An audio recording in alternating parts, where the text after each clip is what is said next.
Eh bien, bonjour à toutes, bonjour à tous. En premier lieu, je remercie les personnes qui me suivent habituellement sur Facebook et sur les diverses applications de podcast d'être au rendez-vous. Et pour les personnes qui seraient tombées sur ma chaîne tout à fait par hasard, écoutez, je leur souhaite la bienvenue. On va parler un petit peu de Hockey Boomeuse et parler du pourquoi de ce titre et du pourquoi de cette chaîne. Alors, au départ, cette chaîne avait vocation à être un podcast. Toutefois, je me suis rendu compte que ce serait peut-être sympa d'adjoindre des images au simple parler. Voilà. Donc, je me suis aperçue assez rapidement que les agendas des dames de mon âge étaient vraiment très, très, très remplis. C'est très compliqué d'avoir des rendez-vous. Et je me suis dit, mais il y a toute une partie de la population qui est en retraite et qui bouge beaucoup. Voilà, donc en fait, sur cette chaîne, on va parler des diverses activités que je fais et que nous faisons ensemble avec les diverses personnes qui font partie des diverses associations, mais pas que. Je vais ajouter qu'il y a aussi la lecture qui prend une très très grande place dans ma vie. Donc il arrivera aussi qu'on parle livre. Et puis par ailleurs, écoutez, je peux vous donner mon nom, de toute façon c'est pas un mystère, c'est pas un secret. Je m'appelle Françoise Sylvie Poli et je suis auteure. Je suis auteure publiée chez divers éditeurs, notamment de Noël, La Martinière, Le Préau Clair, Paquet pour la Suisse. Et je suis également depuis peu co-scénariste avec Margot Pouveville sur un court-métrage avec Liliane Rover qui a reçu un très très bon accueil et qui a été sélectionné dans divers festivals, notamment aux États-Unis, soit Chicago, sur la côte ouest, également à Vancouver. J'espère que j'oublie personne. Il y a aussi Tripoli, il y a l'Autriche, mais il y en a d'autres, mais là je les ai plus en tête. Enfin voilà, donc on parlera éventuellement de mon parcours, mais pas tout le temps. On va surtout parler des activités qu'on fait actuellement avec toutes ces dames qui sont vraiment merveilleuses. Alors, je fais partie principalement de 3 associations. Donc, on va commencer par la peinture, et je vais parler d'Infrarose. Infrarose, c'est donc une association de peintres amateurs. Voilà. Donc, vous aurez l'occasion de voir un peu au cours des prochaines vidéos, de cette année, des différentes œuvres que nous réalisons, des expositions, des petits événements. Ensuite, il y a une association que j'adore, qui est l'association de gym de Sévérac-le-Château. J'ai pas le titre exact, mais en tout cas, les 2 personnes, les 2 dames qui animent la gym, alors je veux parler ici de Monique et Christine, que j'espère que vous verrez en action sur cette chaîne, si elles acceptent bien sûr, et qui ont un dynamisme absolument incroyable. Voilà, il faut savoir que, par exemple, Christine est arrivée première encore cette année dans sa catégorie pour les 100 km de Millau et divers autres que je n'ai pas retenus, mais voilà, moi je suis pas du tout sportive et du coup ces 2 dames me scotchent complètement et sont vraiment des coachs d'enfer. Voilà. Donc la dernière association dont je voulais vous parler, c'est l'association des Kesako. Les Kesako, c'est quoi? C'est une troupe de théâtre qui a été créée il y a quelques années, avant Covid, on va dire, à l'initiative de Madame Annie Quignou. Alors Annie, je pense que c'est pareil, on n'a pas fini d'en entendre parler. Donc, après le Covid, eh bien, cette association s'était un peu dissoute. Diverses dames qui en faisaient partie eh bien, ne pouvaient plus ou ne souhaitaient plus en faire partie. Et donc, l'année dernière, on a remonté la troupe. On est donc six dames. Et on est en train de mettre en scène une pièce que j'ai écrite qui s'appelle Covid Café. Voilà, donc j'espère que nous pourrons la jouer d'ici, allez, on va être optimiste, 3-4 mois. Voilà, par ailleurs, je vais commencer aussi à faire du théâtre avec un monsieur qui s'appelle Jean-François et nous allons monter le dernier acte d'une pièce de Sacha Guitry qui s'appelle « On passe dans 8 jours ». Voilà pour l'ensemble des activités.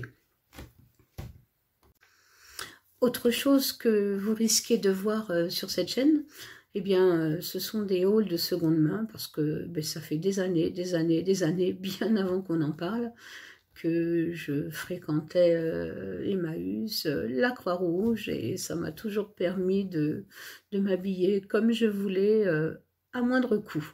Voilà, donc si ça peut intéresser, écoutez, pourquoi pas.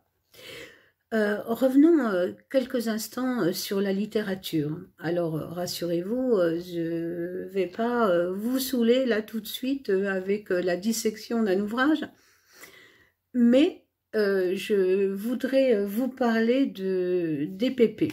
Alors, pourquoi EPP? Alors déjà, qu'est-ce que c'est que EPP? Attendez, je voudrais prononcer le nom comme il faut, hein? Alors, EPP, c'est un roman de Ferenc Karinti.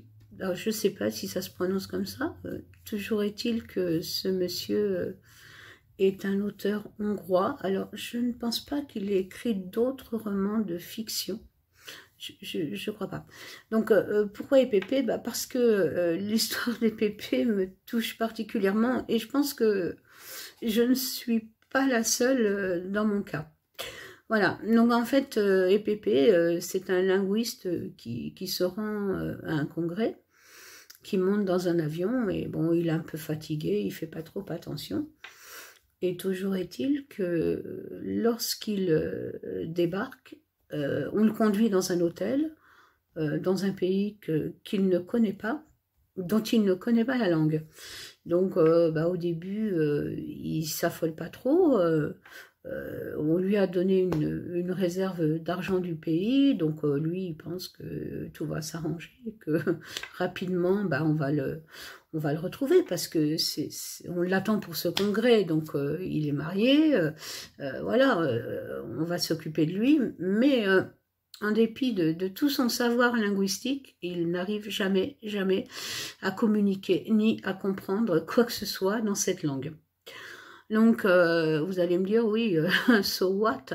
Eh bien, parce que j'ai lu EPP à l'issue d'un voyage que j'ai fait en Allemagne et je pensais que le retour serait simple et en parlant d'EPP, ça s'est avéré être une véritable épopée.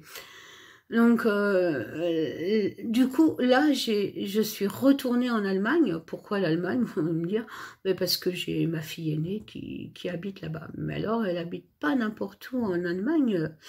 Elle habite sur la Baltique, tout en haut, presque à la frontière polonaise. On peut dire ça comme ça. Donc, à partir de Berlin, c'est 4 heures de train. Bon, a priori, c'est pas très compliqué, mais je me suis trouvée un jour dans la situation, on va dire, pas tout à fait, mais ça m'a semblé comme tel du héros d'EPP.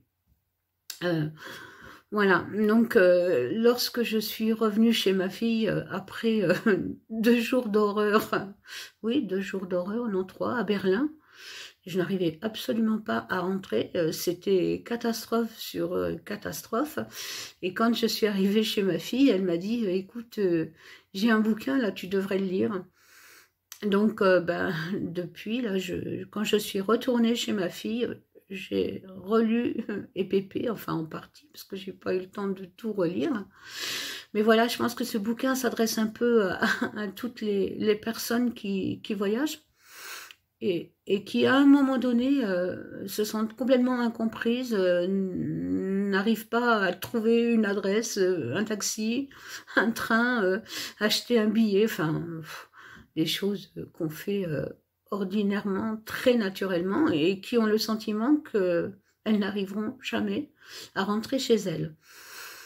Alors, pourquoi j'ai choisi aussi de vous parler de ce livre? Parce que je vais vous présenter donc quelques petites images de mon dernier voyage en Allemagne.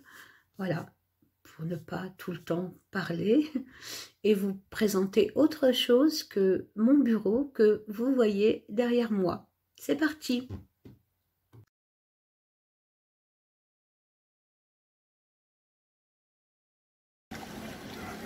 Place de la Fontaine. Je ne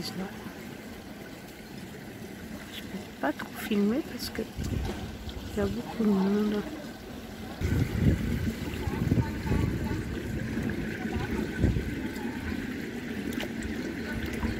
Les pieds dans l'eau dans la fontaine de Greifswald. Et j'attends Lucie et j'ai toujours mal aux pieds.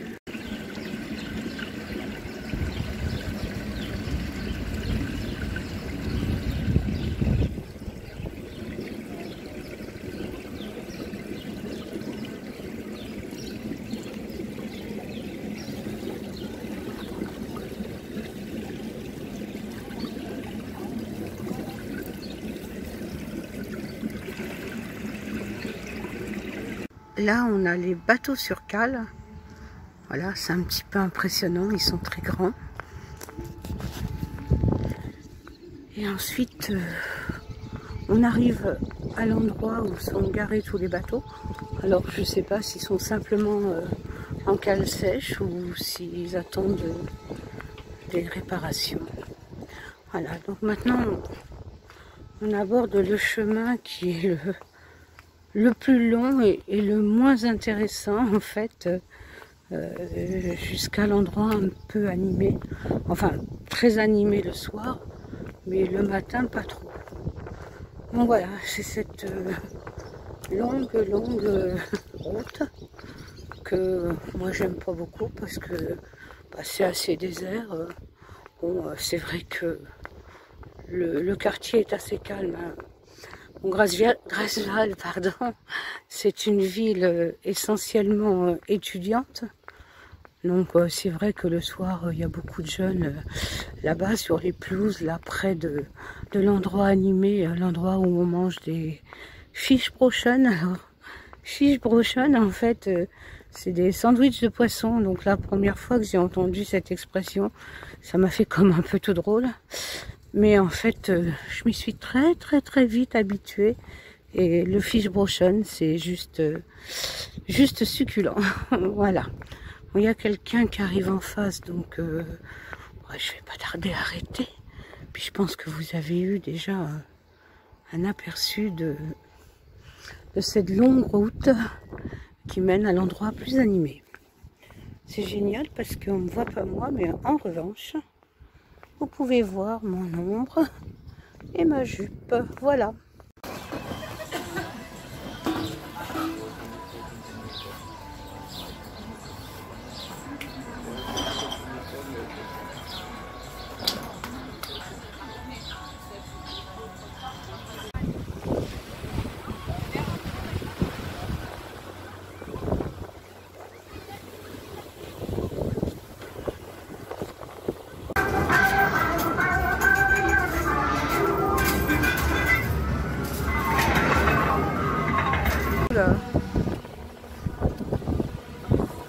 C'est pas cool parce qu'on peut pas profiter.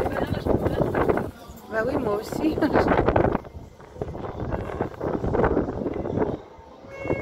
Ce petit chat, tagué sur un mur de Greifswald, vous dit au revoir pour moi. J'espère que malgré les erreurs d'enregistrement, de cadrage, de lumière et autres, ce vlog vous aura plu. Si tel est le cas, écoutez, je vous remercie beaucoup de liker, de partager, et surtout de vous abonner. Je vous embrasse fort les boomeuses. À bientôt.